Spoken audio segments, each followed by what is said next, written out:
ओम श्री गणेशाय नमः। ओम श्री साम शिवाय नमः। श्री शिव महापुराण में षष्ठ अध्याय महात्म्य का प्रारंभ करते हैं। शिव पुराण के श्रवण की विधि। शौनक जी बोले, हे महाप्राज्ञ, हे व्यास शिष्य, हे सूत जी, आपको नमस्कार है। आप धन्य हैं और शिव भक्तों में श्रेष्ठ हैं। आपके महान गुण वर्णन करने योग्य हैं। अब आप कल्याणमय शिव पुराण के श्रवण की विधि बतलाइए, जिससे सभी श्रोताओं को संपूर्ण उत्तम फल की प्राप्ति हो सके। सूत जी बोले, हे शौनक, हे मुने, अब मैं आपको संपूर्ण फल की प्राप्ति के लिए शिव पुराण के श्रवण की विधि बता रहा हूँ। सर्वप्रथम किसी ज्योतिषी को बुलाकर दान मान से संतुष्ट करके अपने सहयोगी लोगों के साथ बैठकर बिना किसी विघ्न बाधा के कथा की समाप्ति होने के उद्देश्य से शुद्ध मुहूर्त का अनुसंधान कराएं। तदनंतर प्रयत्न पूर्वक देश देश में स्थान स्थान पर यह शुभ संदेश भेजें कि हमारे यहाँ शिव पुराण की कथा होने वाली है। अपने कल्याण की इच्छा रखने वाले लोगों को उसे सुनने के लिए अवश्य पधारना चाहिए। कुछ लोग भगवान श्री हरि की कथा से बहुत दूर पड़ गए हैं। कितने ही स्त्री आदि भगवान शंकर के कथा कीर्तन से वंचित रहते हैं। उन सबको भी सूचना हो जाए, ऐसा प्रबंध करना चाहिए। देश देश में जो भगवान शिव के भक्त हों तथा शिव कथा के कीर्तन और श्रवण के लिए उत्सुक हों, उन सबको आदरपूर्वक बुलवाना चाहिए। उन्हें कहलाना चाहिए कि यहाँ सत्पुरुषों को आनंद देने वाला समाज तथा अति अद्भुत उत्सव होगा, जिसमें शिव पुराण का पारायण होगा। श्री शिव पुराण की रसमयी कथा का श्रवण करने हेतु आप लोग प्रेम पूर्वक शीघ्र पधारने की कृपा करें। यदि समय का अभाव हो तो प्रेम पूर्वक एक दिन के लिए भी आइए। आपको निश्चय ही आना चाहिए, क्योंकि इस कथा में क्षण भर के लिए भी बैठने का सौभाग्य भी दुर्लभ है। इस प्रकार विनय और प्रसन्नता पूर्वक श्रोताओं को निमंत्रण देना चाहिए और आए हुए लोगों का सब प्रकार से आदर सत्कार करना चाहिए। शिव मंदिर में, तीर्थ में, वन प्रांत में अथवा घर में शिव पुराण की कथा सुनने के लिए उत्तम स्थान का निर्माण कराना चाहिए। कथा भूमि को लीप कर शोधन करना चाहिए तथा धातु आदि से उस स्थान को सुशोभित करना चाहिए। महोत्सव के साथ साथ वहां अद्भुत तथा सुंदर व्यवस्था कर लेनी चाहिए। कथा के लिए अनुपयोगी घर के साज समाज को हटाकर घर के किसी एकांत कोने में सुरक्षित रख देना चाहिए। केले के खंभों से सुशोभित एक ऊंचा कथा मंडप तैयार कराएं। उसे सब और फल पुष्प आदि से तथा सुंदर चंदोवे से अलंकृत करें और चारों ओर ध्वजा पताका लगाकर तरह तरह के सामानों से सजाकर सुंदर शोभा संपन्न बना दें। भगवान शिव के प्रति सब प्रकार से उत्तम भक्ति करनी चाहिए, क्योंकि वही सब तरह से आनंद का विधान करने वाली है। परमात्मा भगवान शंकर के लिए दिव्य आसन का निर्माण करना चाहिए तथा कथावाचक के लिए भी एक ऐसा दिव्य आसन बनाना चाहिए जो उनके लिए सुखद हो सके। हे मुनि, नियम पूर्वक कथा सुनने वाले श्रोताओं के लिए भी यथा योग्य सुंदर स्थानों की व्यवस्था करनी चाहिए। अन्य लोगों के लिए भी सामान्य रूप से स्थान बनाने चाहिए। हे शौनक जी, विवाह उत्सव में जैसी उल्लासपूर्ण मनः स्थिति होती है, वैसी ही इस कथा उत्सव में रखनी चाहिए। सब प्रकार की दूसरी लौकिक चिंताओं को भूल जाना चाहिए। वक्ता उत्तर दिशा की ओर मुख करे तथा श्रोतागण पूर्व दिशा की ओर मुख करके पालथी लगाकर बैठें। इस विषय में भी कोई विरोध नहीं है कि पूज्य पूजक के बीच पूर्व दिशा रहे अथवा वक्ता के सम्मुख श्रोताओं का मुख रहे, ऐसा कहा गया है। पौराणिक वक्ता व्यास आसन पर जब तक विराजमान रहें तब तक प्रसंग समाप्ति के पूर्व किसी को नमस्कार नहीं करना चाहिए। पुराण का विद्वान वक्ता चाहे बालक, युवा, वृद्ध, दरिद्र अथवा दुर्बल जैसा भी हो, पुण्य चाहने वालों के लिए सदा वंदनीय और पूज्य होता है। जिसके मुख से निकली हुई वाणी देहधारियों के लिए कामधेनु के समान अभीष्ट फल देने वाली होती है, उस पुराण वेत्ता वक्ता के प्रति तुच्छ बुद्धि कभी नहीं करनी चाहिए। संसार में जन्म तथा गुणों के कारण बहुत से गुरु होते हैं, परंतु उन सब में पुराणों का ज्ञाता विद्वान ही परम गुरु माना गया है। करोड़ों योनियों में जन्म ले लेकर दुख भोगते हुए प्राणियों को जो मुक्ति प्रदान करता है, उस पुराण वक्ता से बड़ा दूसरा कौन गुरु हो सकता है। पुराण वेत्ता, पवित्र, दक्ष, शांत, ईर्ष्या पर विजय पाने वाला, साधु और दयालु होना चाहिए। ऐसा प्रवचन कुशल विद्वान इस पुण्यमयी कथा को कहे। सूर्योदय से आरंभ करके 3:30 पहर तक उत्तम बुद्धि वाले विद्वान पुरुष को शिव पुराण की कथा सम्यक रीति से बाँचनी चाहिए। जो धूर्त, दुराचारी तथा दूसरे से विवाद करने वाले और प्रपंची लोग हैं, उन कुटिल वृत्ति वाले लोगों के सामने यह कथा नहीं कहनी चाहिए। दुष्टों से भरे तथा डाकुओं से घिरे प्रदेश में और धूर्त व्यक्ति के घर में इस पवित्र कथा को नहीं कहना चाहिए। मध्याह्न काल में 2 घड़ी तक कथा बंद रखनी चाहिए, जिससे कथा कीर्तन से अवकाश पाकर लोग शौच आदि से निवृत्त हो सकें। कथा प्रारंभ के दिन से 1 दिन पहले व्रत ग्रहण करने के लिए वक्ता को शौर करा लेना चाहिए। जिन दिनों कथा हो रही हो, उन दिनों प्रयत्न पूर्वक प्रातः काल का सारा नित्यकर्म संक्षेप में ही कर लेना चाहिए। वक्ता के पास उसकी सहायता के लिए एक दूसरा वैसा ही विद्वान स्थापित करना चाहिए, जो सब प्रकार के संशयों को निवृत्त करने में समर्थ और लोगों को समझाने में कुशल हो। कथा में आने वाले विघ्नों की निवृत्ति के लिए गणेश जी का पूजन करें। कथा के स्वामी भगवान शिव की तथा विशेषतः शिव पुराण ग्रंथ की भक्ति भाव से पूजा करें। तत्पश्चात उत्तम बुद्धि वाला श्रोता विधि पूर्वक तन मन से शुद्ध एवं प्रसन्नचित हो आदर पूर्वक शिव पुराण की कथा सुने।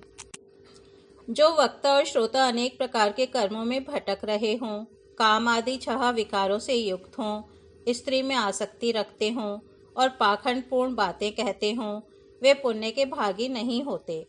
जो लौकिक चिंता तथा धन, ग्रह एवं पुत्र आदि की चिंता को छोड़कर कथा में मन लगाए रहता है, उस शुद्ध बुद्धि पुरुष को उत्तम फल की प्राप्ति होती है। श्रद्धा और भक्ति से युक्त, दूसरे कर्मों में मन नहीं लगाने वाले, मौन धारण करने वाले, पवित्र एवं उद्वेग शून्य श्रोता ही पुण्य के भागी होते हैं। जो नराधम भक्ति रहित होकर इस पुण्यमयी कथा को सुनते हैं, उन्हें श्रवण का कोई फल नहीं होता और वे जन्म जन्मांतर में क्लेश भोगते ही रहते हैं। यथाशक्ति उपचारों से इस पुराण की पूजा किए बिना जो मूढ़जन इस कथा को सुनते हैं, वे अपवित्र और दरिद्र होते हैं। कथा कहे जाते समय बीच में ही जो लोग उठकर अन्यत्र चले जाते हैं, जन्म जन्मांतर में उनकी स्त्री आदि संपत्तियां नष्ट हो जाती हैं। जो पुरुष सिर पर पगड़ी आदि धारण करके इस कथा का श्रवण करते हैं, उनके पापी और कुल कलंकी पुत्र उत्पन्न होते हैं। जो पुरुष पान चबाते हुए इस कथा को सुनते हैं, उन्हें नरक में यमदूत उनकी ही विष्ठा खिलाते हैं। जो लोग ऊंचे आसन पर बैठकर इस कथा का श्रवण करते हैं, वे समस्त नरकों को भोगकर काक योनि में जन्म लेते हैं। जो लोग वीरासन आदि से बैठकर इस शुभ कथा को सुनते हैं, वे अनेकों नरकों को भोगकर विष वृक्ष का जन्म पाते हैं। कथा सुनाने वाले पौराणिक को अच्छी प्रकार प्रणाम किए बिना जो लोग कथा सुनते हैं, वे सभी नरकों को भोगकर अर्जुन वृक्ष बनते हैं। रोग युक्त न होने पर भी जो लोग लेटकर यह कथा सुनते हैं, वे सभी नरकों को भोगकर अंत में अजगर आदि योनियों में जन्म लेते हैं। वक्ता के समान ऊंचाई वाले आसन पर बैठकर जो इस कथा का श्रवण करते हैं, उन नारकीय लोगों को गुरु शैया पर शयन करने जैसा पाप लगता है।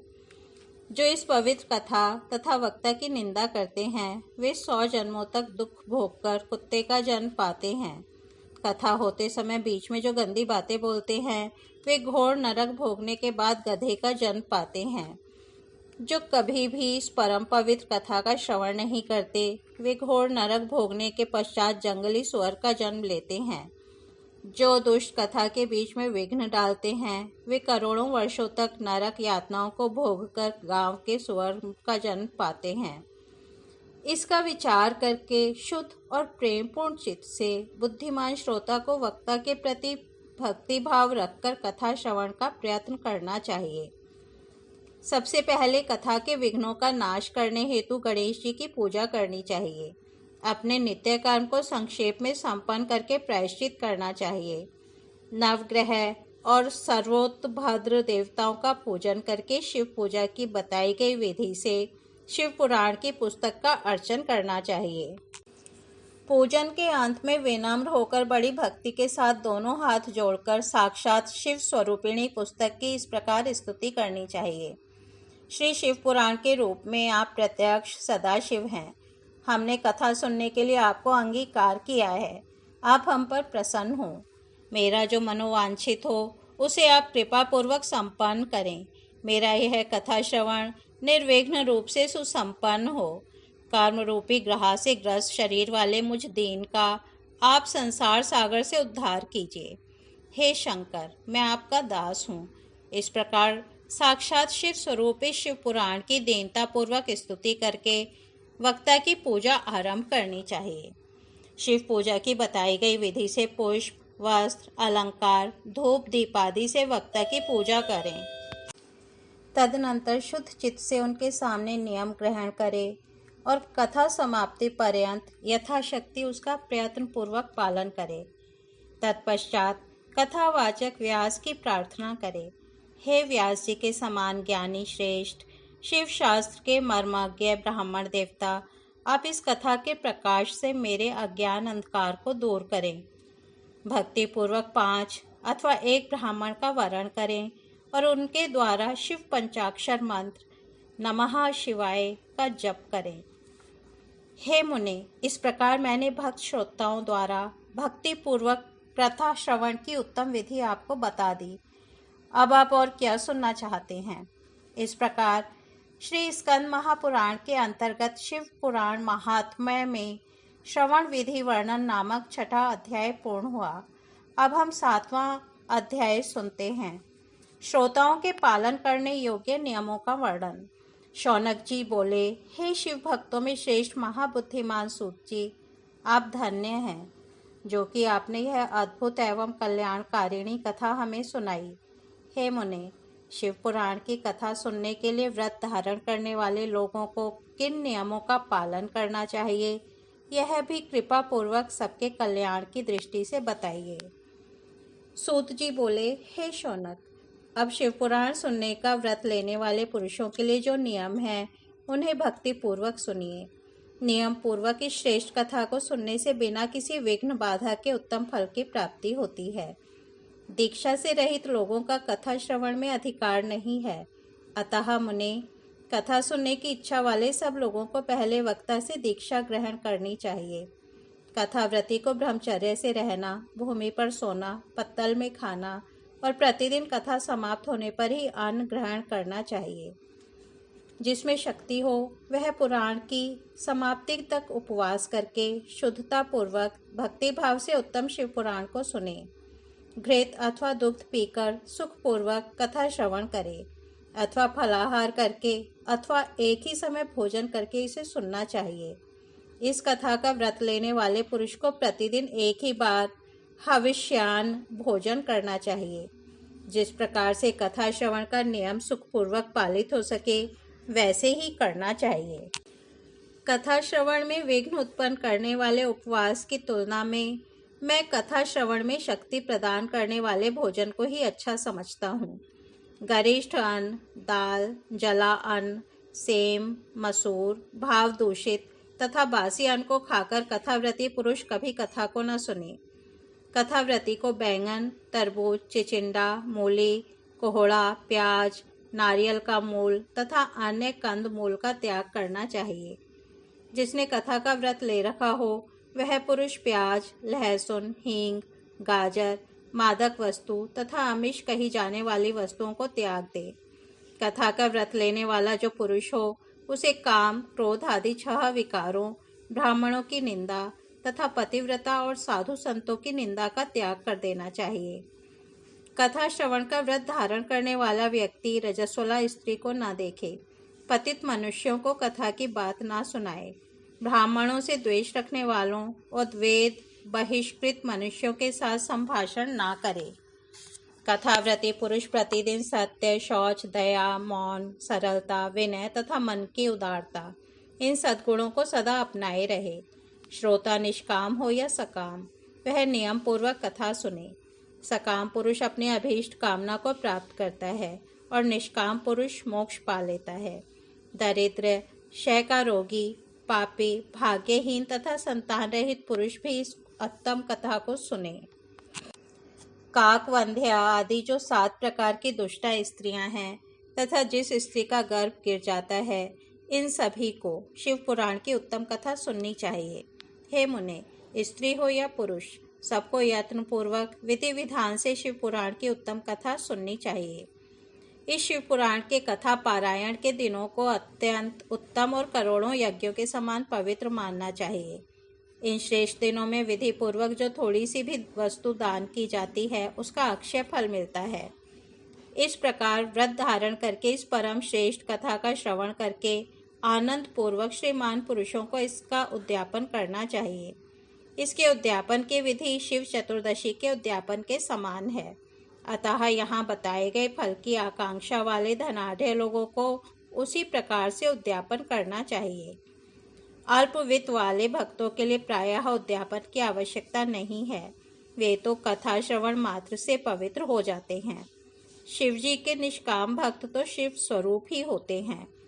हे महर्षि, इस प्रकार शिव पुराण की कथा के पाठ एवं श्रवण संबंधी यज्ञोत्सव की समाप्ति होने पर श्रोताओं को भक्ति एवं प्रयत्न पूर्वक भगवान शिव की पूजा की भांति पुराण पुस्तक की भी पूजा करनी चाहिए। तदनंतर विधि पूर्वक वक्ता का भी पूजन करना चाहिए। पुस्तक को आच्छादित करने के लिए नवीन एवं सुंदर बस्ता बनाए और उसे बांधने के लिए दृढ़ एवं दिव्य सूत्र लगाए, फिर उसका विधिवत पूजन करे। पुराण के लिए जो लोग नया वस्त्र और सूत्र देते हैं, वे जन्म जन्मांतर में भोग और ज्ञान से संपन्न होते हैं। कथावाचक को अनेक प्रकार के बहुमूल्य पदार्थ देने चाहिए और उत्तम वस्त्र, आभूषण और सुंदर पात्र आदि विशेष रूप से देने चाहिए। पुराण के आसन रूप में जो लोग कंबल, मृगचर्म, वस्त्र, चौकी, तख्ता आदि प्रदान करते हैं, वे स्वर्ग प्राप्त करके यथेच सुखों का उपभोग पुनः कल्प पर्यंत ब्रह्मलोक में रहकर अंत में शिवलोक प्राप्त करते हैं। मुनि श्रेष्ठ, इस प्रकार महान उत्सव के साथ पुस्तक और वक्ता की विधि पूजा करके वक्ता की सहायता के लिए स्थापित किए गए पंडित का भी उसी के अनुसार उससे कुछ ही कम धन आदि के द्वारा सत्कार करें। वहां आए हुए ब्राह्मणों को अन्न, धन आदि का दान करें। साथ ही गीत, वाद्य और नृत्य आदि के द्वारा महान उत्सव करें। हे मुने, यदि श्रोता विरक्त हो तो उसके लिए कथा समाप्ति के दिन विशेष रूप से उद्गीता का पाठ करना चाहिए, जिसे श्री रामचंद्र जी के प्रति भगवान शिव ने कहा था। यदि श्रोता गृहस्थ हो तो उस बुद्धिमान को उस श्रवण कर्म की शांति के लिए शुद्ध हविष्य के द्वारा होम करना चाहिए। हे मुने, रुद्र संहिता के प्रत्येक श्लोक द्वारा होम करे अथवा गायत्री मंत्र से होम करना चाहिए, क्योंकि वास्तव में यह पुराण गायत्री मय ही है। अथवा शिव पंचाक्षर मूल मंत्र से हवन करना उचित है। होम करने की शक्ति न हो तो विद्वान पुरुष यथाशक्ति हवनीय हविष्य का ब्राह्मण को दान करे। न्यूनातिरिक्त रूप दोषों की शांति के लिए भक्ति पूर्वक शिव सहस्त्र नाम का पाठ अथवा श्रवण करे। इससे सब कुछ सफल होता है, इसमें संशय नहीं है, क्योंकि तीनों लोकों में उससे बढ़कर कोई वस्तु नहीं है। कथा श्रवण संबंधी व्रत की पूर्णता की सिद्धि के लिए 11 ब्राह्मणों को मधु मिश्रित खीर भोजन कराए और उन्हें दक्षिणा दे। मुने, यदि शक्ति हो तो 3 पल अर्थात 12 तोला सोने का एक सुंदर सिंहासन बनवाए और उस पर उत्तम अक्षरों में लिखी अथवा लिखाई हुई शिव पुराण की पुस्तक विधि पूर्वक स्थापित करे।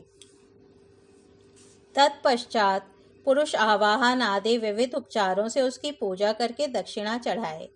तदनंतर जितेंद्रिय आचार्य का वस्त्र, आभूषण एवं गंध आदि से पूजन करके उत्तम बुद्धि वाला श्रोता भगवान शिव के संतोष के लिए दक्षिणा सहित वह पुस्तक उन्हें समर्पित कर दे।